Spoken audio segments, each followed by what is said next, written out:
Welcome to my channel. ఈరోజు మన ఛానల్లో వాంగీబాదును చూపించబోతున్నానండి. దానికి కావలసిన పదార్థాలు పచ్చిశనగపప్పు అండి, ఉద్దిబేడలు, జీలకర్ర, మిరియాలు,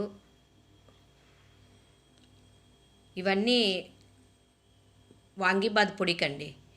చెక్క, లవంగాలు, ధనియాలు, వీటన్నిటినీ కలిపి కొంచెం వేయించుకోవాలండి. ఒక కడాయి పెట్టుకొని పచ్చిశనగపప్పును కొంచెం వేయించుకోవాలి.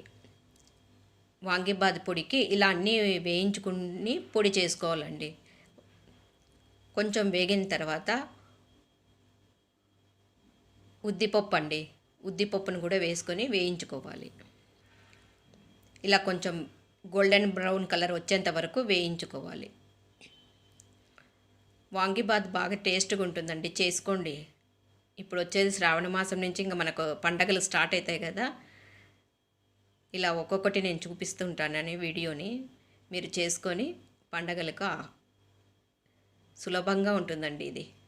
ఇది పొడి చేసి స్టోర్ చేసి పెట్టుకుంటే మనకు ఎప్పుడైనా చేసుకోవచ్చండి.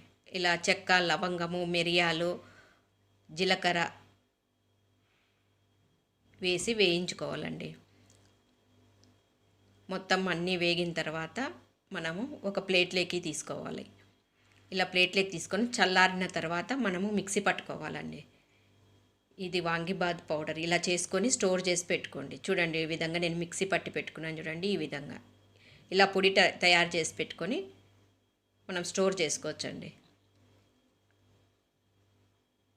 ఇలా వాంగీబాదుకు ఇప్పుడు వంకాయల్ని ఈ విధంగా నేను చూపించిన విధంగా ముక్కలు చేసుకొని పెట్టుకోవాలండి. ఉప్పు నీళ్ళల్లో వేసుకొని పెట్టుకున్నాను.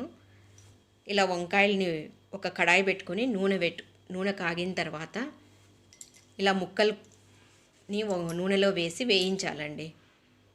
ఎందుకంటే వంకాయల్ని నూనెలో కొంచెం వేయించుకుంటే కరకరలాడతాయండి. వాంగీబాద్లో కలుపుకోవచ్చు. వాంగీబాద్ అంటేనే వంకాయ అండి. వంకాయలు వేసి చేస్తేనే వాంగీబాద్ అవుతుందండి. ఇలా కొంచెం ఉప్పు వేసి వేయించుకోండి. ఎందుకంటే వంకాయలు వేగేటప్పుడు కొంచెం ఉప్పు వేస్తే అవి కలర్ చేంజ్ కావండి. చూడండి, ఇలా దూరగా వేయించుకోవాలండి. అప్పుడే మనం వాంగీబాద్లోకి బాగా టేస్ట్ ఉంటుందండి. ఇలా వేయించుకున్న వాటిని పక్కకు తీసి పెట్టుకోవాలండి. తర్వాత కొంచెం నూనె వేసుకొని పోపు పెట్టుకోవాలండి. ఆవాలు, జీలకర్ర, ఉద్దిపప్పు, పచ్చిశనగపప్పు, పల్లీలు ఇలా వేసుకొని పోపును బాగా దూరగా వేయించుకోవాలండి. వాంగీబాద్లో పోపు దూరగా వేగితేనే కరకరలాడుతుందండి, టేస్ట్ బాగా ఉంటుందండి. మనం సిమ్లో పెట్టుకొని కొంచెం వేయించుకోవాలండి పోపు దినుసులు. ఇలా వేగిన తర్వాత చూడండి, బ్రౌన్ కలర్లో వచ్చినాయి. ఇలా వేగిన తర్వాత మనము కరివేపాకును వేసుకోవాలి. కరివేపాకు కూడా కొంచెం వేయించుకోవాలండి. తర్వాత ఎండుమిరపకాయలు వేసుకోవాలండి. అలా ఎండుమిరపకాయలు నూనెలో వేగితే టేస్ట్గా ఉంటాయండి వాంగీబాద్ తినేటప్పుడు. ఇప్పుడు వేయించి పెట్టుకున్న వంకాయ ముక్కల్ని ఇందులోని ఈ పోపులోనే వేసి ఇప్పుడు దీనికి ఉప్పు, కారము వేసుకోవాలి. మనం ఎంత తీసుకుంటున్నామో, ఎంత క్వాంటిటీ తీసుకున్నారో దానికి తగినంతగా మీరు ఉప్పు, పసుపు, కారము వేసుకోండి.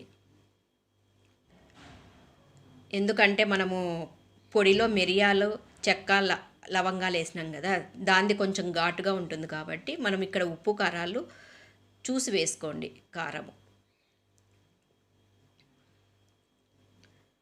ఇలా వేసుకొని చూడండి, ఈ విధంగా పక్కన పెట్టుకోవాలండి. తర్వాత అన్నం ఉడికించుకొని పెట్టుకున్న అన్నాన్ని ఇందులో వేసి కలుపుకోవాలండి. ఇలా అన్నాన్ని వేసుకొని చల్లారిన తర్వాత మనము మిక్సీలో చేసి పెట్టుకున్నాం చూడండి వాంగీబాద్ పౌడరు, ఆ పౌడర్ని ఇలా వేసి పోపుతో పాటే అన్నము, ఈ పొడి వేసి కలుపుకోవాలండి. తర్వాత కొంచెం నిమ్మకాయ పిండుకొని కలపాలండి. ఇలా కలుపుకొని ఒక డిష్లోకి తీసుకోండి. మనం సర్వ్ చేసుకునే గిన్నెలోకి తీసి పెట్టుకోండి. చూడండి ఎంత కలర్ఫుల్గా ఉందో, చాలా టేస్ట్గా ఉంటుందండి.